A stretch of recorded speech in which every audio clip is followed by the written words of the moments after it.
Good morning. Wow, what an amazing turnout. I am so excited with everyone that's here this morning. Thank you everyone so much for being here. It is truly my honor to welcome everyone to our very first event.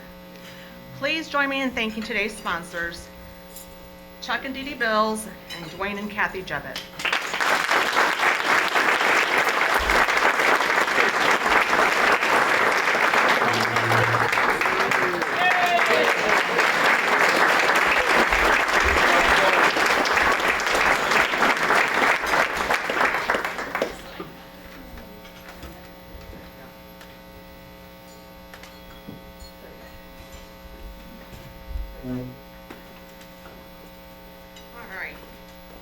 Before we begin our program, I would like to invite Chaplain Jim the Barber Woodward and one of our board members for invocation.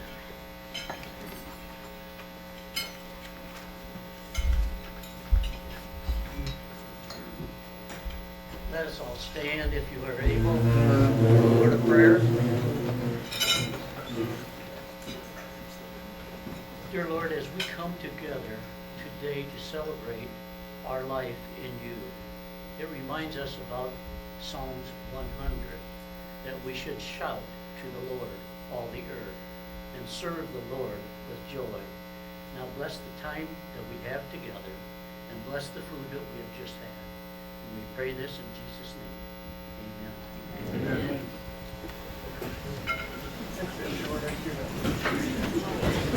Thank you, Jim. For those that don't know me, I am the executive director for this wonderful organization for now more than a year. I'm honored to serve in this role that I am truly passionate about. I believe in redemption and second chances. I believe in this because I've witnessed this on my own, because I've witnessed it with my own father.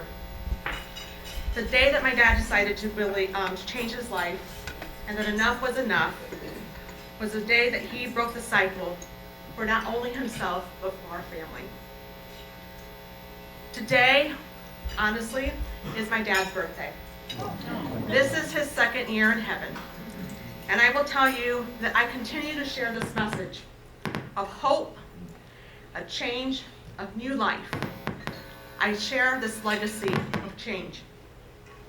The reason for this event today is to thank and recognize every person in this room. Every person in this room is a part of our village of change, a village of hope, a village of second chances, this village of support and showing people in our community that they matter and that you are making an impact. I would like to start off by thanking our wonderful board. Their support to me this past year has been so amazing. And I know it has meant a lot to Stan and Puck over the last couple of years. Will you please help me in thanking them for all their support? If you wouldn't mind Stan to be recognized.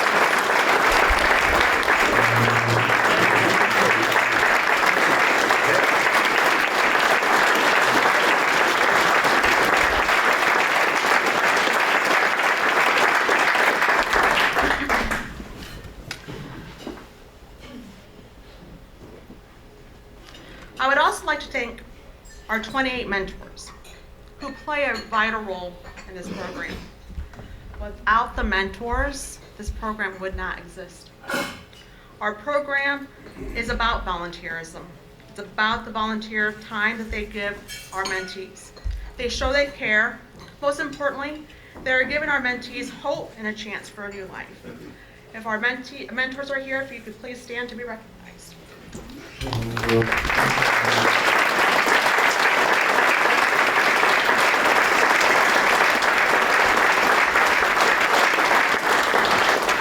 This is a lot of recognition, so. Also, at this time, I would like to thank our mentees, those who we've entrusted to help us through this journey, which isn't an easy one sometimes. There are currently 28 individuals in our program, 24 men and 4 female. Out of those that are released, there are 15 of them that are currently employed in our community. Our success would not be possible without the judicial partners we have, the judges, the probation officers, our public defenders, the police and sheriff's departments, the mayor of the city of Findlay. Thank you for all you do to keep Findlay and Hancock County safe, a community to work, live, and play in. Thank you very much.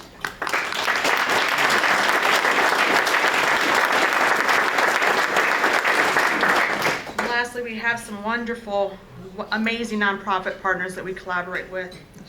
I say this often, that Findlay and Hancock County is truly blessed with some amazing people, amazing resources, and we are so thankful for these resources and support. Please join me in thanking our fellow nonprofit partners as well.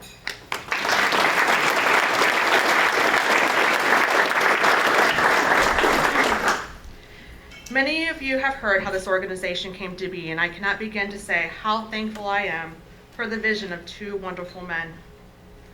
I will say I wouldn't be here if it wasn't for that vision. This journey began 3 years ago when they saw the need in our community. And at this time, I'd like to bring up Stan Kajawa and Puck Rowe, founders of Welcome to New Life, so that they could say a few words.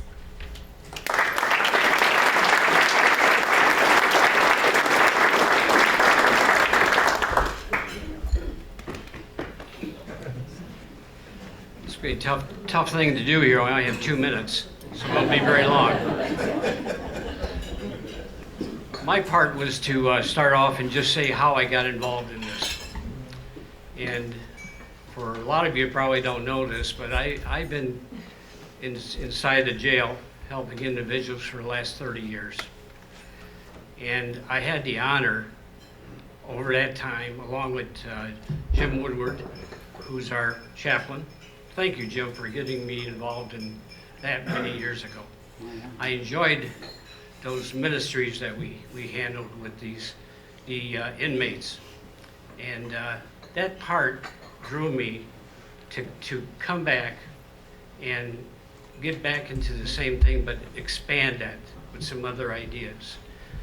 I had a lunch one day with Puck, my dear friend, and discussed some ideas that we had. We coordinated our efforts and thought about some things and coming up with different plans that we could do and come up with a program that would be able to help our community, especially the individuals that are part of the system, and trying to help these individuals so they can turn their lives around.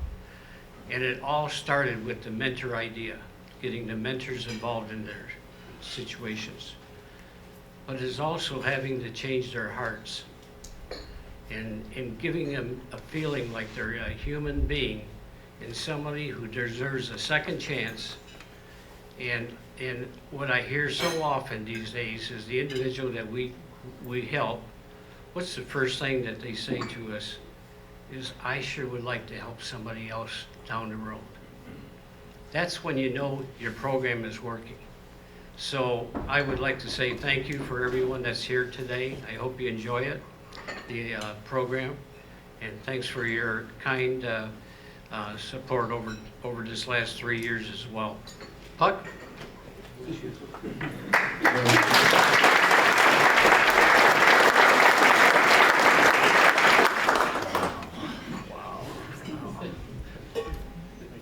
This is absolutely fabulous.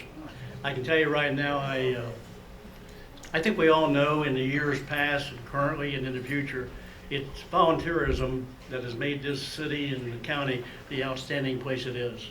Every one of you in this room, obviously for sure, have been a volunteer and you touch people's life. There's nothing more rewarding in life than seeing a human being having a quality of life and a new life, if that's what they need, and enjoy life as we all strive for. And thank God is so kind to us. We have that opportunity if we make the right choices. I just can't say enough about all the people who stepped up. You people, this program is successful. If you look at the person on your right, on your left, and across the table from you, each one of you had a very, very important role in this program, and it's needed, and we appreciate it very, very much. God bless you, and maybe God bless this community and all the people in it. I'm very proud and happy to call this my home. It has enriched my life so much, and I'm so thankful. Thank you.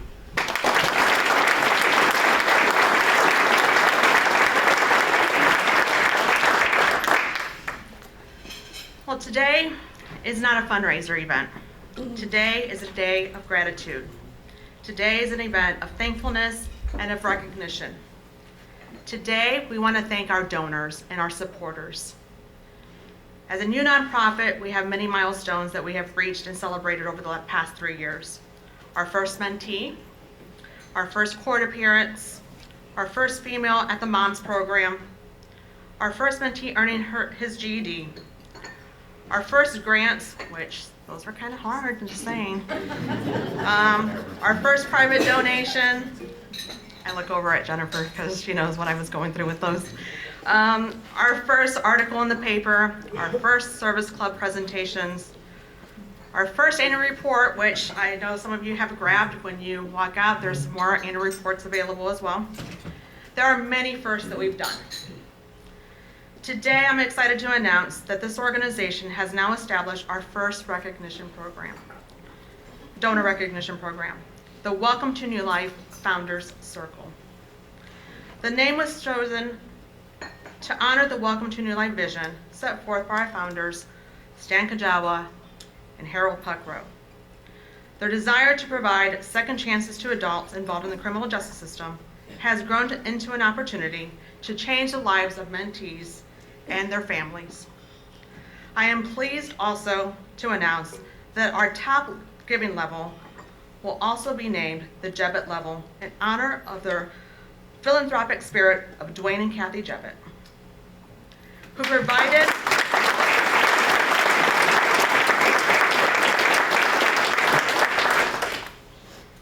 I know, Kathy, you're gonna cry.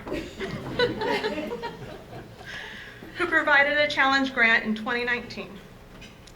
The Jebbets took a leap of faith with a brand new organization, recognizing the need and trusted the founders to grow an organization.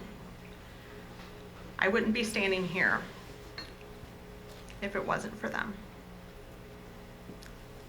They took that leap, and I appreciate them so much. We thank them from the bottom of our hearts. So with gratitude, please help me recognize and thank Stan Kajawa, Puckrow, as well as the Jebbets, and all of the donors and supporters for their faith and commitment to our work.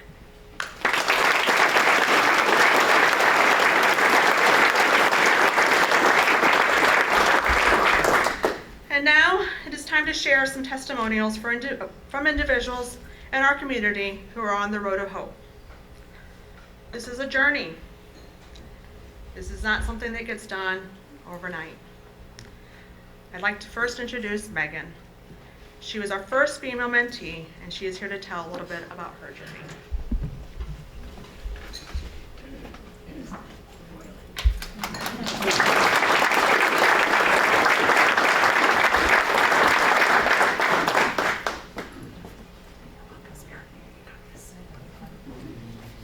Good morning, everybody. Good morning. Are you guys as hot in here? Or is it So, I kind of kicked around what it was that I was going to say today, and I came up with all kinds of things. I don't know if I am going to get it quite right, but I want to say thank you. Thank you to the founders, Mr. Puck and Stan. You changed my life. You really did. My mentors, Julia and Sherry, they were there for me when I felt nobody else was. I had burned all my bridges. Success is accomplishment of an aim or a purpose. Change is never painful. Only the resistance to change is painful. Buddha. 3 years ago, I got sober. Forcibly, yes, by the, justice system here in Findlay. But it was 3 days after that, and 3 days from now is when I lost my best friend to an opioid overdose. I cared for this person immensely, and I had never felt pain like that in my life. Not being there for him, not being able to go to the funeral, being stuck in the jail, made me look at my life and what it was that I was doing to the people that I loved. So many great things have happened in my life in the past 3 years. I'm not going to stand here and tell you that my life's perfect, that, you know, I don't make mistakes, because I do. I think everybody does. But I couldn't have made it here without this program. They were there when, like I said, when nobody else was. They offered me something different. I've been in and out of multiple treatment centers for about 7 years. AA, Celebrate, wasn't my thing. It didn't fit. Humility changed my life. I had to pick up myself and brush myself off. Unlike other programs, this one, WTANL, helped me with the things that really made a difference. I needed a ride to go get that job. Thank you. I felt loved, and I felt like I wasn't alone. They were there.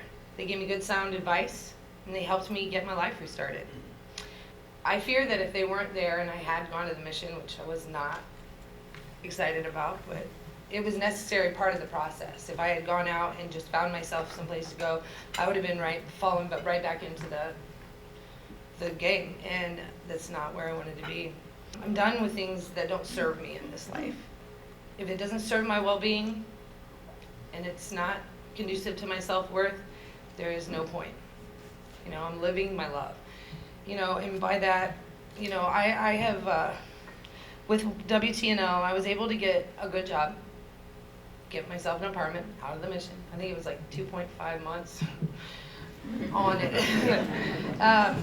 Because you guys, as humiliating as that was for me to leave there and walk to probation, it was death otherwise. And you know, I didn't want that. I didn't want my father to feel that pain of losing his child, my daughter and my sister not having me there. You know, I have a twin sister who has cerebral palsy, and she's my everything. You know, my daughter's growing up, and I wouldn't have been able to get custody of my daughter back, and there was really no other choice. And when I spoke to Brandy, you know, Brandy, let's see, Dave Claflin and Officer Smith saved me that day, saved my life by putting me in jail. She had told me that, maybe, I'm probably going to get the statistic wrong, but something like I was the first mom with the charges that I had that was able to get custody of my daughter back in 16 years, guys, in Hancock County.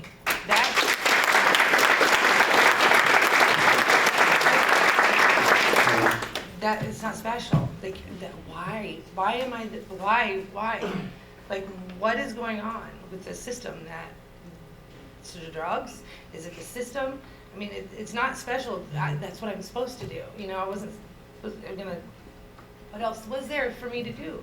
You know, and this program helped me, and I'm hoping that it can help some other women get their children back, get their lives back. No, thank you for being here. Thank you for donating. This program literally saved my life. You know, 7 years, 7 rehabs. No, I was ready. But these people here that cared for me made me feel some type of, for years. I didn't feel anything. Numbed it all away.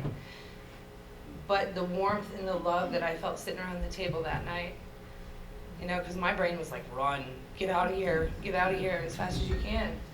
But where to, you know, why not give in and let go, you know.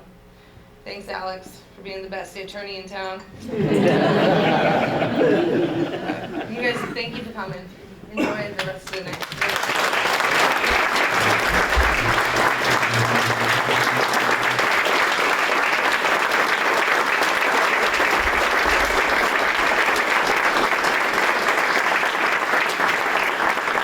Thank you so much, Megan. You know, as she mentioned some officers and she's mentioned attorneys and probation officers, you guys are making a difference. And sometimes they come back to your office and they're like, I messed up. And or sometimes I'll get a call or an email from Candace or somebody, guess what? And then sometimes it's just like, really?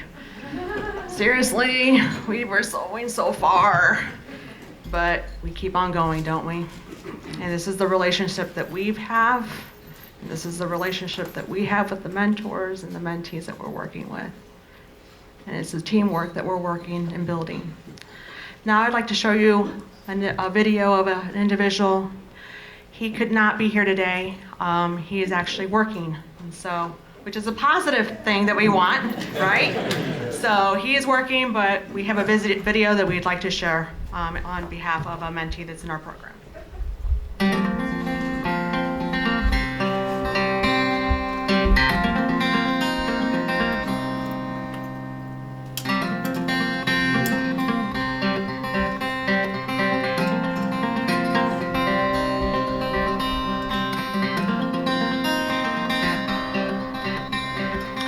My name is Christopher Allen. I'm 49 years old, and I've been involved with the system for approximately 30 years off and on. My issues have been substance abuse, and when I'm under the influence, I don't make the best of decisions. I think there comes a point in time in your life where you eventually get tired, and I've gave my life up to God, and I've got people in my corner such as Welcome to a New Life, FRC, pastor, mentors, peer support, along with jail and probation and everyone else helping me. And I feel like if I fail this time, I deserve what comes with it. You know, take a good look at me and you can see that this is real. And you don't have to let your past dictate your future no matter what you've done. There's always room for a second chance. When I first met Chris, I mean, his walls were up. And, you know, I know that he had been through hard things in the past. I didn't really know exactly what, but, you know, we started kind of it was very kind of, you know, standoffish probably for both of us, honestly. You know, he knows, and he jokes about, you know, how he looks, and that he knows it is a wall that he puts up in front of people. And it didn't take long though for those walls to start coming down. And I think especially when he saw I'm gonna keep showing up, and I'm gonna keep coming back whether he likes it or not. And so he kept agreeing to the visits. I mean, he doesn't have to come down, and he kept coming down, and we just kept getting to know each other a little bit more. And before we knew it, we were both sharing things with each other about life, about just hopes for the future, and you know, diving deeper into our faith. And it was a really cool thing to see that happen and really develop more than just a mentorship, but a friendship through all of it. Could you explain your relationship with Pastor Dan Metzger? Not only is he a spiritual guide, and he's also a mentor and a friend. And he's been a driving force behind the change.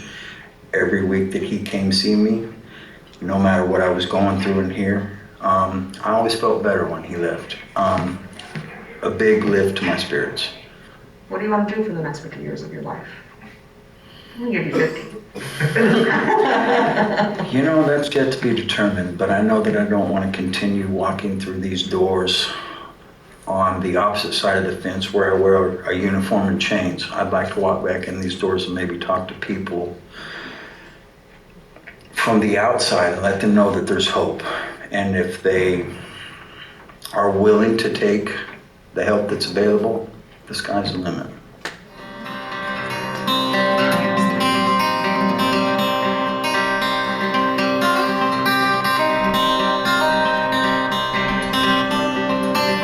Big change, huh?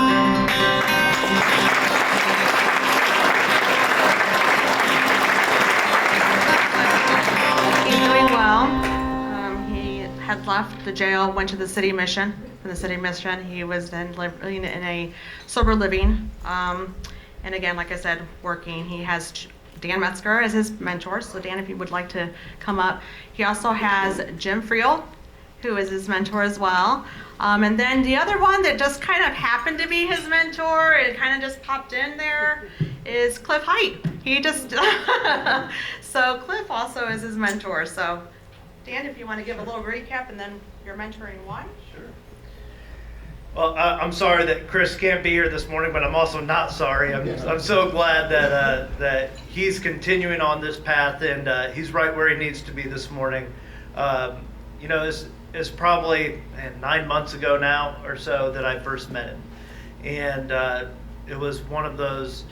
I don't have a whole lot of experience with, you know, jail ministry or anything like that, but I do love, my passion in life is getting to walk alongside people as their lives are changing, and getting to be whatever part of that God wants me to be. And so I'm so thankful that Welcome to a New Life has become a part of my life. It's this isn't a religious organization necessarily, but there is a recognition that sometimes for some people, a part of their recovery journey, a part of their path to getting to that new life is that aspect. And so when those opportunities arise, I'm so happy that I get to be involved. It was when I was back in college at Bluffton University. There was a guy there by the name of Don Schweingruber who had this saying, "It's all about relationships."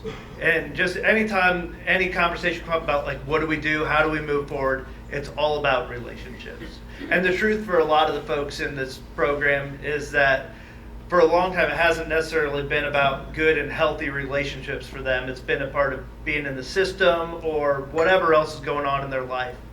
And we talk about second chances and third chances, and those things are real, but there's also the aspect of relationship. And relationship doesn't necessarily say you've got one chance or two chances or three chances and then you're out.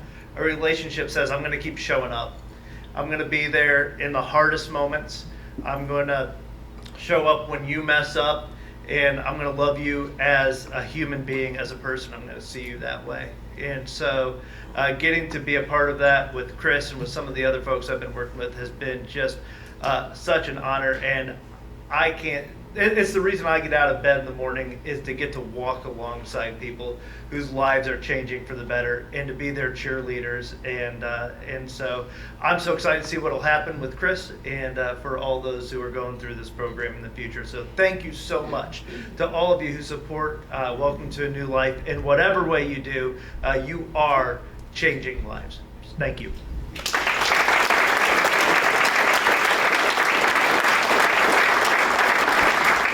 Thank you, Pastor Metzger. At this time, I'd like to introduce Sheriff Michael Heldman. Sheriff Heldman has been with us from the very beginning, providing recommendations of mentees, allowing his staff to help us in so many ways, and by truly recognizing our mission's potential. Him, alongside with his staff, Sarah Wagner, and some other wonderful people there, have just been a great partnership. So, Sheriff?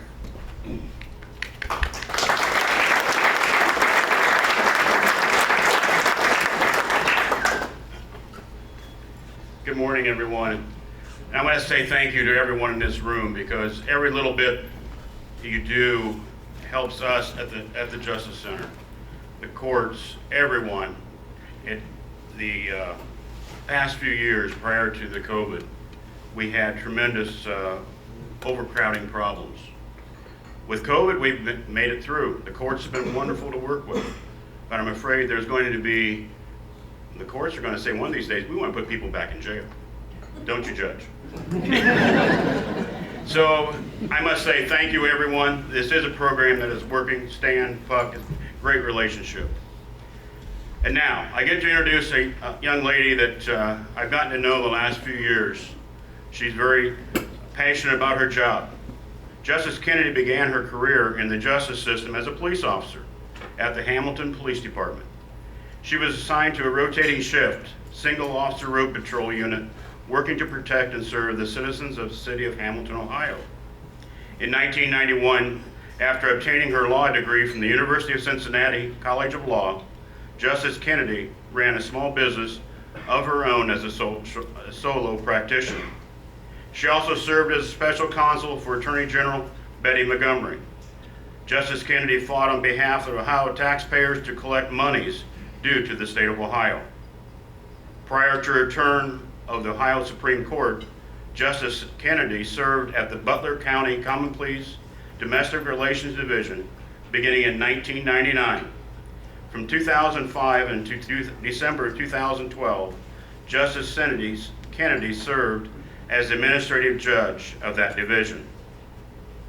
In November 2020, Justice Sharon L. Kennedy was reelected for her second term to a full term of the Supreme Court.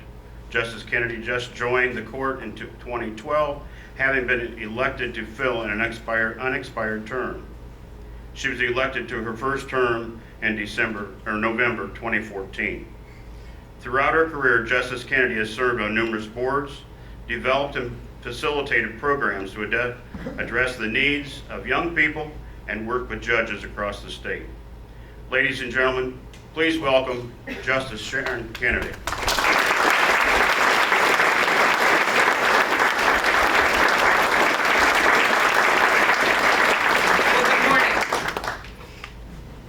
Good morning, and thank you for the opportunity to be here. On behalf of all of us today, thank you, Stan and Puck, for answering the call to help others achieve the life they were born to live. The purpose-driven, productive life, free of substance abuse and free of justice involvement. Thank you, Carla and the staff of Welcome to a New Life, for fulfilling the mission to provide mentorship and resources for justice-involved adults. And a special thank you to all of my criminal justice partners here today for continuing the difficult work of endeavoring to stop the destructive cycle of substance abuse. And to all of the mentors for giving of yourselves and dedicating your life to healing another. Thank you for your time and energy, your wisdom and patience, and giving of your heart. Words cannot express our gratitude for your willingness to help those who have now no one else to turn to, who feel broken and cast aside, and are living a life of fear, loneliness, and trauma. You are making a difference for each and every soul you touch. You are the difference between a life crashing upon the rocks of substance abuse and living the purpose-driven life that God intended for them. It is a truth universally recognized that when all other systems have failed, those people will find themselves in our system, the system of last resort, the criminal justice system. And we will turn no one away. And because of that unique role that the criminal justice system plays in your community, we touch all of your lives and the life of every community member. As caretakers of the justice system, judges, system partners, and community services that work inside the system of the last resort have a responsibility, an obligation to find solution for those people whose lives are broken by circumstances and to ensure that they never return to our system. But when you're looking at that from across the bench, you have to ask yourself the question, can you do it alone? Can you do it only in your silo? If you think about the criminal justice system and where we have been on the war of drugs, consider our limited time with our time on the bench and in our system. Examine the real opportunities that this organization gives to us to welcome others to a new life. In 1970, America began the war on drugs, a government-led initiative to stop illegal drug use and distribution and trade. Dramatically, we increased sentencing, not just for traffickers, but those who were addicted to the product. President Nixon signed the Controlled Substance Act, which is where we finally saw the first scheduling of drugs. And by 1971, he had said that drug abuse is public enemy number one.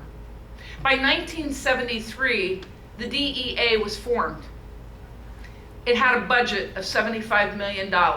Today, with more than 5,000 agents, their budget exceeds $2 billion. And what have we done? And have we made a dent? By the time of President Reagan in the 1980s, it was just say no. And Congress again increased the sentencing parameters for those addicted, along with the traffickers. State legislators followed. Increasingly harsher and harsher penalties, but not for those who are actually selling and trafficking the large amounts that they said they wanted to go after. We were going after those who had become addicted. Prison populations soared, and with that, the rise of nonviolent substance abuse addicted increased. By 1986, Congress passed another Anti-Drug Abuse Act establishing mandatory minimum prison sentences for those who were addicted. America was only now incarcerating by largest numbers nonviolent felony drug possessors, not traffickers. In 1980, 50,000 people were incarcerated, meeting that moniker of nonviolent drug offender. By 1997, there were 400,000 in our systems. In 2014, nearly one-half of the 186,000 prisoners in the federal system are identified as substance abusers. And according to the American Addiction Centers, 2.3 million people in American prisons and jails, 65% of them are addicts. America has been unable to arrest its way out of our drug problems. So enter us, the system of last resort, where judges, probation officers, and their surrounding staff are left to tackle with the problems of drug addiction. It was then that judges took a new turn, and in 1989 recognized the need for holistic treatment with community control sentencing, intensive probation programs. We moved from compliance checks to wellness, to behavior modification, the development of drug treatment courts in the system of last resort came to fruition. Looking for that great cognitive behavior change in therapy. The advent of the drug treatment courts in 1989 has expanded to touching almost every life. Not only from substance abuse treatment courts, but mental health courts, OVI courts, family treatment courts, addressing the needs of those who have been humanly trafficked, addressing juveniles and veterans who find themselves in our system as a result of their service to us. Today, there are more than 3,000 drug treatment court programs operating in the United States with one goal: long-term sobriety and reduced recidivism. For what we see in the system of last resort is we want to see you leave and not come back. And while I believe that drug treatment courts and intensive supervised probation for substance abuse programs offers the best chance of recovery, responsibility, and changing lives, it is only part of the answer. The other half of the answer that's been missing is all of you. Long-term mentorship. Welcome to a New Life represents the dawn of the final building block of recovery, not just for the moment, but for all of the rest of a person's life. And that is because of all of you. Welcome to a New Life represents the best answer I have seen in sustaining long-term recovery. It provides something that we in the system of last resort can never provide: long-term positive connection to another person, a mentor and a mentee, friends, people that you call when your life's greatest joys are occurring, and the same person you call when your life is crashing in its deepest despair and sorrow. Everyone here has had one. Somewhere along your life, you have had a mentor, a person, a friend, an individual that you called that was your support. For me, I've been lucky. I've had more than one. But the one that I call most of all when I'm facing new challenges, Judge Crehan. He is the person who's there for my deepest sorrows and my life's greatest joys. He has shaped the person that I have become, from being a lawyer to a trial court judge, and now your justice at the Supreme Court of Ohio. It is he who has helped me see the value of my own life and to see that I can rise above the circumstances of my life. He is that person for me. And as a mentor, you will be that mentee's friend for the rest of your life. You are the final connection that we cannot give nor deliver. Everything you do here at Welcome to a New Life is through that lens of a giving heart. I met Stan's nephew today, Ron, and he said these words to me: if we can save one. It reminds me of a story that the administrator of juvenile court said to me when I was sitting across from his desk. I was a criminal defense attorney at the time, and I was trying to find a pathway for juveniles not to go into the Department of Youth Services. I understood, having been a former police officer, that the minute they hit an institution, they are more likely than not to live a life in an institution. And I was fighting against time, fighting for my kids. And as I had the discussion to him, he reminded me, because I couldn't save the one, that I was still seeking forth the chance to save the next. A father and a son are walking along the beach. It is getting late. They are late for dinner. A storm has just rolled in from the ocean, and the starfish are littering the sands. The boy stops and picks up a starfish and tosses it back into the ocean, and he continues on its way. The father, hurried, not wanting the moment in time to lapse, turns back and looks at his son and says, "Come on, son, we're late. You can't save them all." As he picked up a starfish, the young man said to the father, "But I can save this one." Ron's comment to me this morning reminds me of that story. That while we may not be able to save all of them, we have that heart to say we can save this one. You have already seen the impact of the work of saving lives. Nothing restores the soul more than hope. And that is exactly what your mentoring program provides, offering the road of hope, seeing a different pathway. Finally, for that one, in their life, there is one person who has chosen to be their friend, to be their mentor. One person who has chosen to give them hope. And hope should never be underestimated. Mother Teresa once said, "The greatest disease in the West is not tuberculosis or leprosy. It is being unwanted, unloved, and uncared for." You are the cure for that disease. I cannot promise you an easy path. I cannot promise you 100% success. But what I can promise you is the greatest feeling of accomplishment when you save a person's life.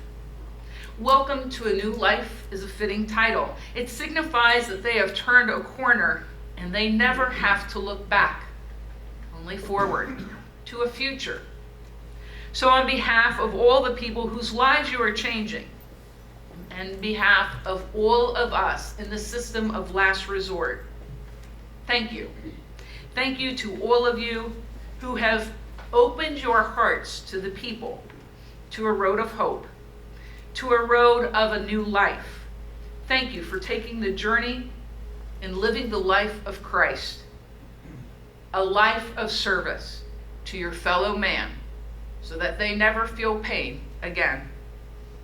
Thank you for your courage and for believing. May God bless all of you.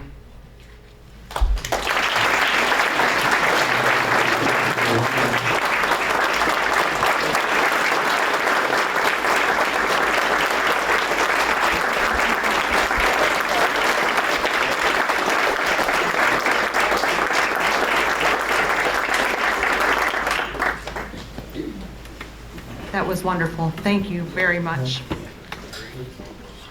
Wow.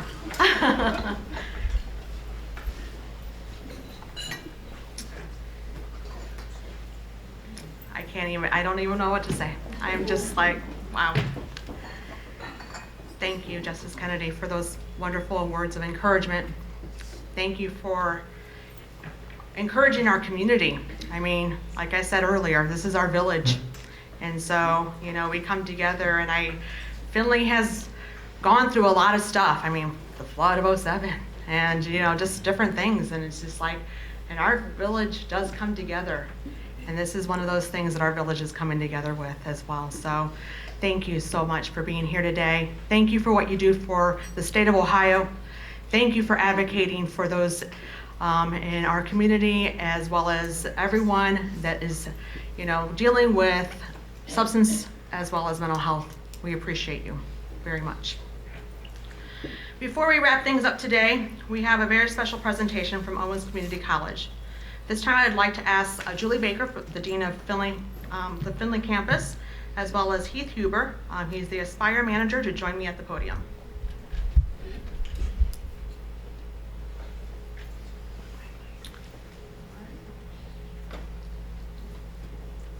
Go ahead and tell us a little bit about the program. Good morning, everyone. It's been quite a powerful morning. I want to thank everyone for their contributions. My name is Heath Huber. I am the Aspire Manager at Owens Community College. Aspire is the state-funded adult basic education program, and we provide GED services to Hancock, Lucas, and Wood counties. So our program is very, very well aware of second, third, fourth, fifth chances.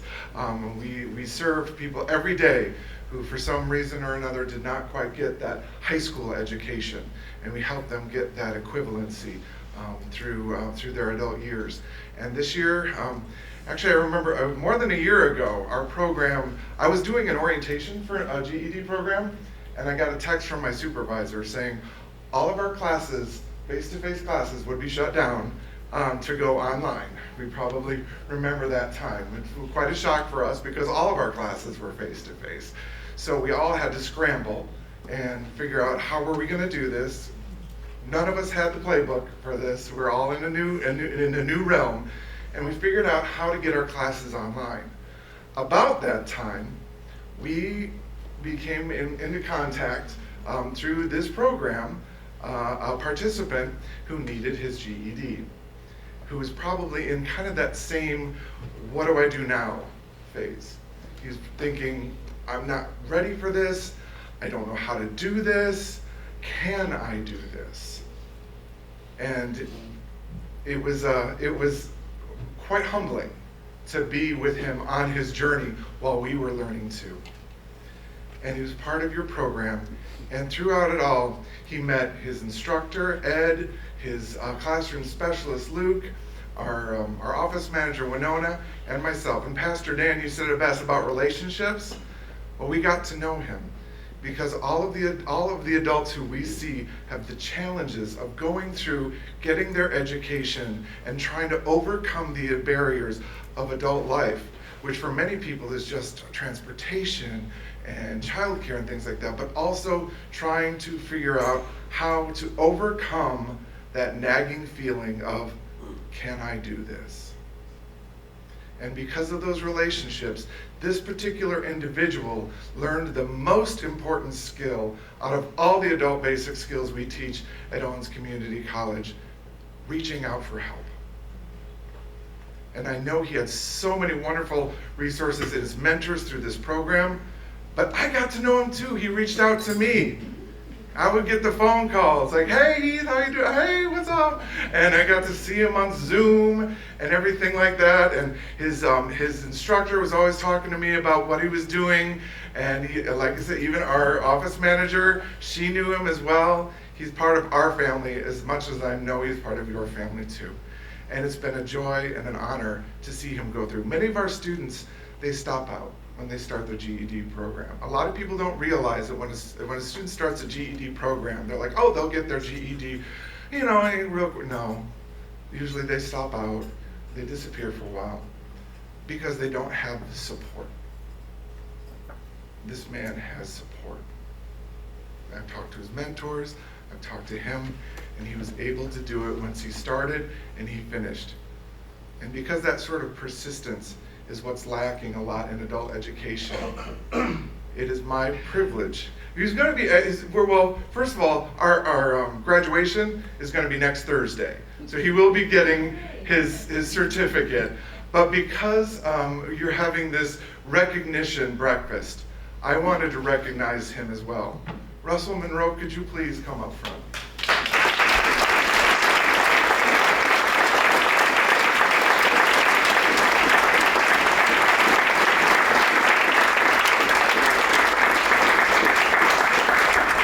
Russell, you are going to be getting your certificate next week up at Owens College at the Toledo campus.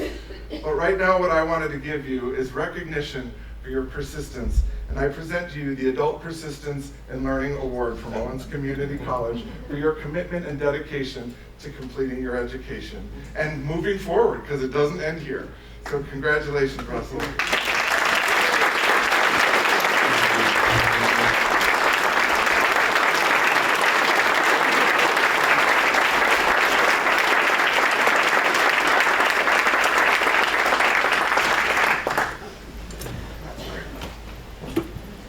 I just would like to say a few words. 3 years ago, Stan and Puck called me on the phone, and as fellow Rotarian, they wanted to come out to Owens Community College and talk to me. They had an idea. About an hour or two later, That's more like it. yeah. I went home that night and told my husband, I'm on another board. And I have to tell you, this has been one of the best boards I've ever been on in my entire life. This idea that they had, hiring Carla, all the other board members, all of you in the room, I am very humbled by the privilege that God has given me to serve on this board. And to be able to call Heath on a moment's notice and say, hey, I've got somebody, stepping up and being able to provide this avenue, some education, whether it's a GED or continuing on to get an associate's degree. I feel very, very privileged to be that person on the Findlay campus to facilitate that for others. So all of you here today, from my heart personally, thank you for all that you do. And thank you, Stan Puck, for asking me, cajoling me, influencing me 3 years ago to be part of this organization.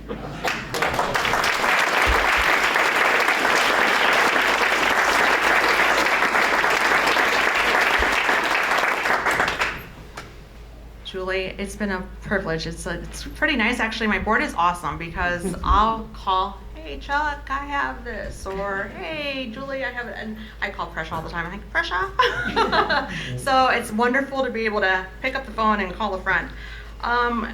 And it's that relationship of being able to, say, I have someone interested in maybe taking a couple classes. This year we were able to help an individual that wanted to go back to school to be able to give back. And we were able to get a hold of the Attorney General's office, figure out what was going on, and that person is going to be going back to school to be a counselor. And so Julie helped me kind of get that all figured out, and it was great. It was a great relationship, and so I love the relationships that we have with our Findlay campus and having Julie on board. So thank you, Julie, so much. Carla, have the board stand up. They've done such a fantastic job. I don't think they stood up. They did. Did they stand up? Yes. Yeah, they did. One last thing. I want to say thank you. We have one more thank you I want to give out. We were actually able to have our first intern this year as well. She was Taja Upshaw. She's from Bluffton University. She graduated from Bluffton with a criminal justice major and a minor in psychology, and she's working at Lima Correctional, is that where you're gonna go? But she's still looking, so if anybody really wants to find a good person, she is looking. But I would like her to come up because we'd like to present her a little small gift. As she continues her role in the world to impact those in you know, we appreciate you. And so we want to give her a small token, just saying thank you for everything that she's done. We got her doing some data, some research, recidivism, you know, we had her doing all kinds of stuff. So we just did a lot, didn't we? So we want to thank her for all the hard work that she did.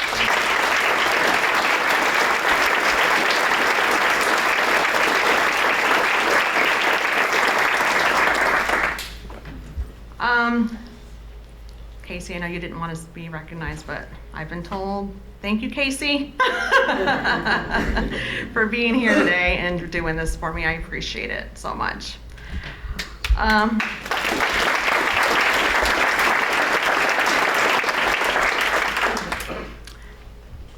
Again, I want to thank our breakfast sponsors, the Jebbets, the Bills. Thank you so much for doing this. We appreciate it from the bottom of our hearts. Thank you, all of our donors. Thank you, everyone that is here today. We appreciate you. We appreciate the support. There are copies of our annual reports, our brochures out in the lobby. On the table, there is a paper. If you're not currently getting our newsletter, please fill that out. If you are not, or if you're interested in becoming a mentor, we would love to talk to you. So fill that out as well. But I think that's it. So thank you so very much for being here.